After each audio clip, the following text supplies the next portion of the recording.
ہم جو بیمار ہوتے ہیں، ہمیں کسی قسم کی جو تکلیف آتی ہے، جو ہم پر کوئی مصیبت آتی ہے نفس پر، یعنی چاہے وہ نفسیاتی تکلیف ہو، جو روحانی ہو، کوئی جسمانی ہو، ذہنی ہو، کسی بھی قسم کی کوئی کرب اور بے چینی اور انگزائٹی اور ڈپریشن اور کوئی بھی چیز جو انسان کے اوپر وارد ہوتا ہے، یا کسی چیز کے کھو جانے سے انسان کو جو تکلیف اور پریشانی آتی ہے، یا اپنے کسی پیارے کے اوپر جو دکھ تکلیف آتا ہے اس کی وجہ سے جو تکلیف لاحق ہوتی ہے، یا پھر یہ کہ انسان کہیں سے گر جاتا ہے، یا کوئی چوٹ لگ جاتی ہے، یا پھسل جاتا ہے، یا کسی وبا کا شکار ہو جاتا ہے، یا انسان کے جسم میں کسی قسم کا کوئی اضطراب، حتیٰ کہ کوئی خارش ہوتی ہے، یا پھر کسی طرح کی کوئی چبھن سی ہو جاتی ہے، یا کوئی پین شروع ہو جاتی ہے، کوئی بھی چیز جو ہمارے جسم میں ہوتی ہے یہ اللہ کے علم میں ہوتی ہے اور اللہ کے اذن سے ہوتی ہے، اور اللہ تعالیٰ کی کتاب میں یہ بھی لکھا ہوا ہے کہ کس انسان کو کس وقت کیا لاحق ہوگا، اور پھر اللہ تعالیٰ کو یہ بھی پتا ہے کہ وہ اس وقت کس طرح ریئیکٹ کرے گا، اور یہ جو ریئیکشن ہو جاتا ہے پھر یہ ہمارے اعمال نامے میں لکھ لیا جاتا ہے، اور پھر اس کے مطابق ہمیں جو بھی بدلہ ہوگا وہ دیا جائے گا۔ اور یہ سب کچھ کیوں ہوتا ہے؟ آزمائش کے لیے، امتحان کے لیے، کہ انسان کرتا کیا ہے۔ یعنی اگر آپ کسی بھی چیز کو آبزرو کریں، بعض اوقات ہوتا ہے نا کہ کسی پیٹ کو آپ دیکھتے ہیں یا کوئی کیڑا مکوڑا دیکھتے ہیں تو آپ آبزرویشن شروع کر دیتے ہیں کہ اچھا میں اس کی طرف یہ چیز پھینکتی ہوں یا میں اس کو چھیڑتی ہوں تو یہ کرتا کیا ہے، تو پھر آپ کہتے ہیں یہ ادھر جائے گا، یہ یوں کرے گا، یوں کرے گا، تو آپ اس کو دیکھ دیکھ کے ایک طرح سے بعض اوقات انجوائے کر رہے ہوتے ہیں۔ تو ہم سب اسی طرح کیڑے مکوڑوں کی طرح زمین پر جو بھی اچھے برے ایکشن کر رہے ہیں نا، وہ اللہ سبحانہ تعالیٰ کی نظر میں ہے۔ کسی ہمارے ایکشن پہ اللہ تعالیٰ خوش ہوتے ہیں اور کسی ہمارے ایکشن پہ اللہ تعالیٰ ناراض ہوتے ہیں، لیکن بہرحال وہ سب کچھ اس کے علم میں، کچھ بھی چھپا ہوا نہیں۔ اور پھر اللہ تعالیٰ نے ہمارے اوپر فرشتے بھی مقرر کر رکھے ہیں، وَإِن كُلُّ نَفْسٍ لَمَّا عَلَيْهَا حَافِظٌ، کوئی جان ایسی نہیں جس پر ایک نگران نہیں کھڑا، وہ دیکھ رہا ہے کہ یہ کرتا کیا ہے انسان، اور پھر کرامن کاتبین لکھے چلے جا رہے ہیں اچھا برا جو بھی ہم کرتے ہیں۔ تو یہاں پر فرمایا الا فی کتاب من قبل ان نبرأها، وہ ایک کتاب میں لکھا ہوا ہے اس سے پہلے کہ ہم اس کو پیدا کریں۔ ہاں کا مطلب مصیبت ہے، یعنی نبرأها اس تکلیف کو پیدا کریں۔ اور ایک قول یہ ہے کہ یہ زمین کی طرف جا رہی ہے بات، یا نفس کی طرف، کہ زمین کو پیدا کرنے سے پہلے یا اس انسانی جان کو پیدا کرنے سے پہلے۔ یعنی قرآن مجید کی یہ بلاغت ہے اور ایک خوبصورتی ہے کہ اس کے اندر اتنی وسعت آ جاتی ہے، ایک ہی ضمیر ہے اور اس میں انسان کی سوچ کی جہت کھلتی ہے کہ ہاں کی ضمیر نفس کی طرف لوٹ رہی ہے، ہاں کی ضمیر ارض، یہ سب مؤنث ہے، اور ہاں کی ضمیر مصیبت کی طرف جا رہی ہے۔ یعنی اس سے پہلے کہ مصیبت آئے، اس سے پہلے کہ زمین پیدا ہو، اس سے پہلے کہ انسان پیدا ہو، یہ سب کچھ لکھا ہوا ہے۔ یعنی خیر و شر سب کچھ لوح محفوظ میں محفوظ ہے، اور یہ تقدیر جو ہے یہ اللہ کا ازلی علم ہے، اور اللہ تعالیٰ نے ہر چیز کا علم کے اعتبار سے احاطہ کر رکھا ہے، کوئی چیز بھی اللہ کے علم سے باہر نہیں۔ وَأَنَّ اللَّهَ قَدْ أَحَاطَ بِكُلِّ شَيْءٍ عِلْمًا۔ اب آپ جب بیمار ہوتے ہیں، پریشان ہوتے ہیں، تو آپ اللہ تعالیٰ سے اپنی حالت کا واسطہ دے کے بھی دعا کر سکتے کہ یا اللہ تجھے تو پہلے سے ہی پتا ہے کہ میرے اوپر کیا آنا ہے، اور تجھے تو پہلے سے ہی پتا ہے کہ میں کتنی کمزور ہوں، اور تو میرے حال کو جانتا ہے، اور تو میری تکلیف کو جانتا ہے، تو مجھ پہ رحم فرما۔ یعنی اللہ تعالیٰ سے انسان اس طریقے سے بھی دعا کر سکتا ہے، یعنی اللہ تعالیٰ کی صفت علم کا واسطہ دے کر، کیونکہ قرآن مجید میں آتا ہے وَلِلَّهِ الْأَسْمَاءُ الْحُسْنَىٰ فَادْعُوهُ بِهَا، تو ہمیں اللہ تعالیٰ کی اسماء و صفات کا واسطہ اور وسیلہ دے کر بھی اللہ تعالیٰ سے دعا کرنی چاہیے، جیسے انی مسنی الضر وانت ارحم الراحمین۔ بس اللہ تعالیٰ کی رحمت کی بات کر دی، اللہ تعالیٰ کی اس صفت کی بات کر دی کہ آپ تو بہت زیادہ رحم فرمانے والے ہیں۔ یعنی مطلب کیا ہے؟ اگر کسی کو کہا جائے آپ تو بہت سخی ہیں، تو اس کا کیا مطلب ہے کہنے کا؟ یہ تعریف کوئی کیوں کر رہا ہے کسی کی؟ تاکہ وہ اپنی سخاوت کا اظہار کرے۔ تو اسی طرح اللہ تعالیٰ کی صفت رحمت کا جب ذکر کرتے ہیں تو اس کا مطلب یہ ہے کہ آپ تو اس کے مالک ہیں اور آپ کر سکتے ہیں۔ تو یہ چیز اگر انسان اللہ تعالیٰ کے بارے میں سوچے کہ ہر چیز کو جانتا ہے، ہر چیز کو، وَأَنْتَ عَلَّامُ الْغُیُوبِ، میں نہیں جانتا، تو جانتا، اور تو علام الغیوب ہے۔ قیامت تک جو کچھ ہونے والا ہے، جب سے پیدا ہوا جب تک ختم ہوگا، سب کچھ اس کے علم ہے۔ وَكُلَّ شَيْءٍ أَحْصَيْنَاهُ فِي إِمَامٍ مُبِينٍ، ایک واضح کتاب میں ایک کھلے رجسٹر میں ریکارڈ رکھا ہوا ہے، اور حدیث سے پتہ چلتا ہے کہ آسمان و زمین کی تخلیق سے 50,000 سال پہلے مخلوقات کی تقدیر لکھی گئی۔ اب آپ سوچئے، جب آپ تقدیر پر ایمان لاتے ہیں، اور تقدیر پر ایمان لانا ضروری ہے، نبی صلی اللہ علیہ وسلم نے فرمایا ہر چیز کی ایک حقیقت ہوتی ہے، اور کوئی شخص اس وقت تک ایمان کی حقیقت کو نہیں پہنچ سکتا جب تک اسے یقین نہ ہو جائے کہ اسے جو چیز پہنچی ہے وہ اس سے خطا نہیں ہو سکتی تھی، اور جو چیز خطا ہو گئی ہے اس سے وہ اسے پہنچ نہیں سکتی تھی۔ اب یہ جو ہمارا ایمان ہے، اس کی بنا پر اگر آپ کو کوئی تکلیف آ جاتی ہے، کوئی بیماری آ جاتی ہے، کوئی چیز چھو جاتی ہے، لگ جاتی ہے، ٹکرا جاتی ہے، کچھ ہو جاتا ہے، تو بجائے غصے میں آنے کے، فرسٹریشن کا شکار ہونے کے، آپ کے چہرے پہ اسمائل بھی آ سکتی، یہ تو ہونا تھا، یہ لکھا ہوا ہے، یہ اپنے وقت پہ پہنچ گیا مجھ تک، اب اللہ ہی اس کو دور کرنے والا ہے۔ جس کے اذن سے یہ تکلیف آئی ہے اسی کے اذن سے شفا ہوگی، جس کے اذن سے یہ مشکل میں مبتلا ہوں وہی اس کو ان یمسسک اللہ بدر فلا کاشف لہ الا ہو، اگر تمہیں کوئی تکلیف پہنچ جاتی ہے تو اس کو اللہ کے سوا کوئی بھی دور نہیں کر سکتا، فلا کاشف لہ الا ہو،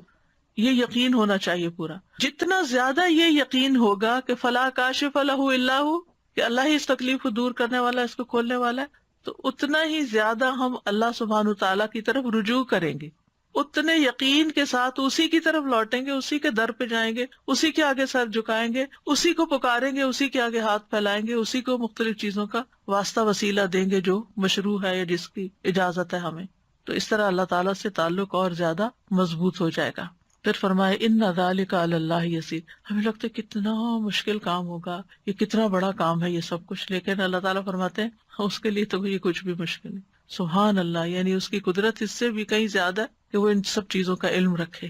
اور ہمیں کیوں بتایا جا رہا ہے؟ لِكَيْ لَا تَأْسَوْا عَلَىٰ مَا فَاتَكُمْ، تاکہ تم کھو جانے والی چیز پہ افسوس نہ کرتے رہو، تم سے غم دور کرنے کے لیے۔ اور یہ ایک حقیقت ہے کہ اگر انسان تقدیر کے معاملے کو اور اس بات کو سمجھ جائے کہ یہ کسی وجہ سے آئی ہے تکلیف مجھ پر، اللہ تعالیٰ یا تو مجھے ریسٹ کروانا چاہتا ہے، یا مجھے کچھ سکھانا چاہتا ہے، یا کوئی بھی ایسی وجہ ہو سکتی ہے کہ جو مجھے علم نہیں، کیونکہ اس کا کوئی بھی فیصلہ حکمت سے خالی نہیں، یہ بھی ساتھ ہی یاد رکھنا چاہیے۔ یعنی ایسا نہیں کہ وہ اندھا دھند بس کسی کو سزا دے رہا ہے اور کسی کو کچھ جزا دے رہا ہے اور کسی کو فائدہ اور کسی کو نقصان، ایسا نہیں ہے۔ ہر تکلیف کے پیچھے ایک حکمت، کوئی وجہ ہے۔ اس نے آپ کو کوئی اسپیشل چائلڈ دیا ہے، کوئی حکمت ہے اس کے پیچھے، کوئی وجہ ہے کہ اس نے آپ کو اس کام کے لیے چنا ہے۔ اسی طرح اگر کوئی اولاد کی طرف سے یا والدین کی طرف سے کسی پیارے کی طرف سے کوئی تکلیف پہنچتی ہے تو اس میں کوئی حکمت ہے۔ تو اگر انسان ایمان لے آئے تقدیر پر تو پھر غم ہلکا ہو جاتا ہے۔ وجہ بتا دی گئی کہ لِكَيْ لَا تَأْسَوْا، تاکہ تم افسوس نہ کرتے رہو، غمگین نہ رہو، عَلَىٰ مَا فَاتَكُمْ، جو تم سے فوت ہو گیا، یعنی جو تم سے چلا گیا، تمہاری صحت چلی گئی، تمہاری جوانی چلی گئی، تمہاری ہمت چلی گئی، تم سے کام کا چانس چلا گیا، اللہ کو یہی منظور، آگے موو فارورڈ، آگے چلو، آگے چلو، جو کھونا تھا ہو گیا، اب اس کے پیچھے جان ہلکان نہ کرو، جو ہونا تھا ہو گیا، اب اپنی زندگی کو آگے لے جاؤ، آگے کی طرف دیکھو، اچھی امید رکھو اور حوصلے میں رہو، کیونکہ یہ تو ہونا ہی تھا، کیونکہ انسان ہمیشہ عافیت میں نہیں رہ سکتا، ہمیشہ خوشحالی میں نہیں رہ سکتا، ہمیشہ رزق کی فراوانی میں نہیں رہ سکتا، یہ کمی بیشی ہوگی، اور جب ہو تو انسان اگر صرف اتنی بات سوچ لے کہ لکھا ہوا تھا، یہ تو ہونا تھا، مکتوب لکھا ہوا تھا، اور اللہ نے کیوں لکھا، پھر انسان اللہ سے بحث نہیں کرتا، اللہ کے علم اور اللہ کی قدرت کو چیلنج نہیں کرتا، بلکہ اللہ کے بارے میں اچھا گمان رکھتا ہے۔ آپ دیکھیں کہ اللہ سبحانہ تعالیٰ پر اعتراض کرنا کس کا کام تھا؟ جانتے ہیں نا ہم، یہ شیطان کا کام تھا، تو پھر ہم کتنے مزے سے مختلف چیزوں پر اعتراض شروع کر دیتے ہیں، واضح طور پر شیطان کے نقش قدم پر چل رہے ہوتے ہیں، واضح کلیئر کہ اللہ نے میرے ساتھ ایسا کیوں کیا، وائی می، یہ کیوں ایسا کیا، یہ آپ یاد رکھے کہ یہ کیا ہے، یہ دراصل شیطان کے قدموں پر چلنا ہے، اس کی پیروی کرنا ہے، اس کے پیچھے جانا ہے۔ اور پھر دوسرا رویہ جو شیطانی رویہ ہوتا ہے، انا خیر منہ، وہ کیا ہے؟ تکبر والا، اور یہ تکبر والا رویہ یہ بھی اللہ کو ناپسند، یہ دونوں شیطانی رویے اللہ کو ناپسند ہے۔ وَلَا تَفْرَحُوا بِمَا آتَاكُمْ، اس پہ مت خوش ہو، مت اتراؤ، مت اکڑو جو اللہ نے تمہیں دیا ہے، یعنی اپنی کسی بھی اسکل پر، اپنی کسی ذہانت پر، اپنی کسی قابلیت پر، اپنے کسی کارنامے پر، اپنی کسی کامیابی پر، کیونکہ عام طور پر کیا ہوتا ہے، یعنی ذرا سے دوسروں سے کوئی بہتر کام کر لیتے ہیں تو پھر ہم دوسروں کو حقیر سمجھنا شروع کر دیتے ہیں، میں اس سے بہتر ہوں، مجھے زیادہ اچھا پکانا آتا ہے، مجھے زیادہ اچھا پڑھانا آتا ہے، مجھے زیادہ اچھا فلاں کام آتا ہے، یعنی کوئی بھی جو کام اپنی چاہے قابلیت ہو، یا میرے پاس یہ زیادہ اچھا ہے، میرے بچے زیادہ خوبصورت ہیں، میرے بچے زیادہ پڑھے لکھے ہیں، میرا گھر زیادہ اچھا ہے، میرا یہ، یعنی انسان کو جتنی بھی نعمتیں ملی ہیں پھر انسان ان پر اترائے نہیں، فخر نہیں کرے. اور اترانا کیا ہوتا ہے اور تکبر کیا ہوتا ہے؟ دوسروں کو حقیر سمجھنا. اپنی خوشی کا اظہار منع نہیں ہے کہ اللہ کا شکر ہے اللہ نے دیا. اگر اللہ نے دیا، اچھا لباس آپ نے پہنا ہے، اچھا گھر بنایا ہے آپ نے، اچھی گاڑی خریدی ہے آپ نے، کوئی حرج نہیں. کل بھی ہم نے حدیث پڑھی تھی کہ ایک نیک انسان کے لیے مال جو ہے وہ نقصان دہ نہیں ہے، کیونکہ وہ ہر چیز پر اللہ کا شکر ادا کرتا رہے گا اور ان نعمتوں میں دوسروں کو شریک کرتا رہے گا، ان نعمتوں کو پا کر خیر اور بھلائی کے کام کرے گا. انسان یاد رکھے کہ اس دنیا میں انسان کو نعمتیں بھی ملیں گی اور تکلیف بھی آئے گی، لیکن ہر حال میں مطلوب اور مقصود کیا ہے کہ انسان اللہ کا بندہ بن کر رہے.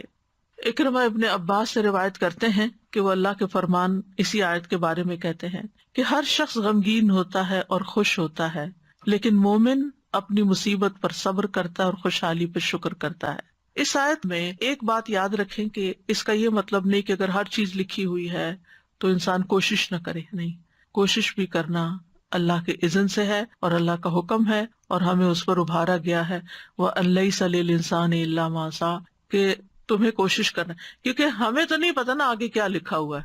ہمیں نہیں پتا. تو ہمیں جو نعمتیں ملی ہیں اور جو وسائل ملے ہیں اور جو جسمانی قوت ملی ہے اس کے ساتھ اس دنیا میں رہتے ہوئے احرص علی ما ینفع، جو چیزیں فائدہ دیتی ہیں ان کی حرص کرے. انسان اپنی صحت کا خیال رکھے، انسان اپنے لیے وہ تمام وسائل اختیار کرے، چاہے ایکسرسائز ہے، چاہے بریدنگ ہے، چاہے ہیلدی ڈائٹ ہے، یا جو بھی، یا پھر اگر بیمار ہوتا ہے تو علاج کرتا ہے. تو یہ انسان کے پارٹ پر ہے اور اس کو کرتے رہنا چاہیے. لیکن کچھ چیزیں کرتے رہنے کے باوجود بھی الٹ ہو جاتی ہیں تو وہ پھر انسان کو یہ یاد رہے اس وقت کہ یہ ہونا تھا، کیونکہ انسان اس وقت زیادہ پشیمانی کا شکار ہوتا ہے. میں تو اتنی زیادہ کیئرفل ہوں اپنے ڈائٹ کے بارے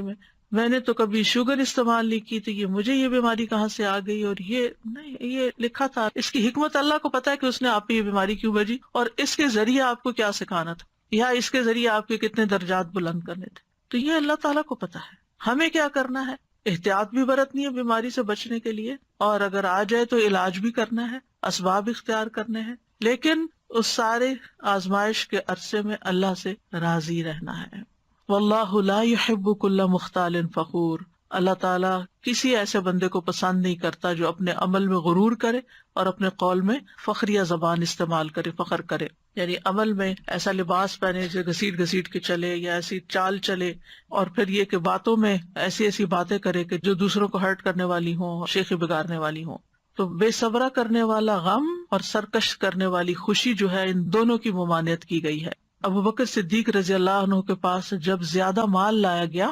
آپ کو معلوم ہے کہ نبی صلی اللہ علیہ وسلم کے زمانے میں فتوحات کا سلسلہ شروع ہو گیا تھا، بہت سی جگہوں سے غنائم وغیرہ آ رہے تھے. حضرت ابو بکر کے زمانے میں اور زیادہ بڑھ گیا، حالانکہ صرف 2 سال ہی تھے. تو جب زیادہ مال آیا آپ کے پاس تو انہوں نے کہا، اے اللہ، ہم طاقت نہیں رکھتے مگر یہ کہ ہم اس بات پر خوش ہوں جو تو نے ہمارے لیے مزین کیا ہے. یعنی ہمیں مال اچھا لگتا ہے، کوئی چیز ملتی ہے تو ہمیں خوشی ہوتی ہے.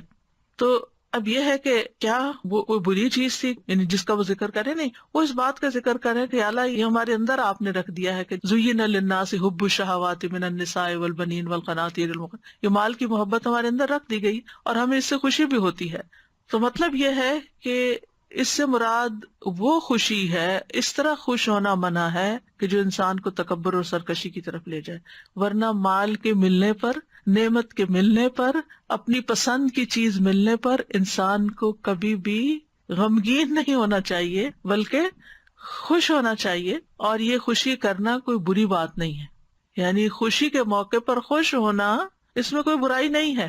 کیونکہ کچھ لوگ ایسے ہوتے ہیں ہر وقت بس ایک ایسی حالت میں رہتے ہیں کہ نہ کسی خوشی کے موقع پہ خوش ہوتے ہیں، نہ کسی غم کے موقع پہ غمگین ہوتے ہیں. وہ نیک پارسا نہیں، اگر خوشی کی کوئی چیز ہے، کوئی نعمت ملی، خوشی کا اظہار کرے. فَأَمَّا بِنِعْمَةِ رَبِّكَ فَحَدِّثْ، بس لمٹ کے اندر، اس سے اوپر نہیں جانا کہ تکبر یا شیخی بگاڑنا شروع ہو جائے یا آپ دوسروں کو نیچا کرنا شروع کر دیں. یہ نہیں ہونا چاہیے.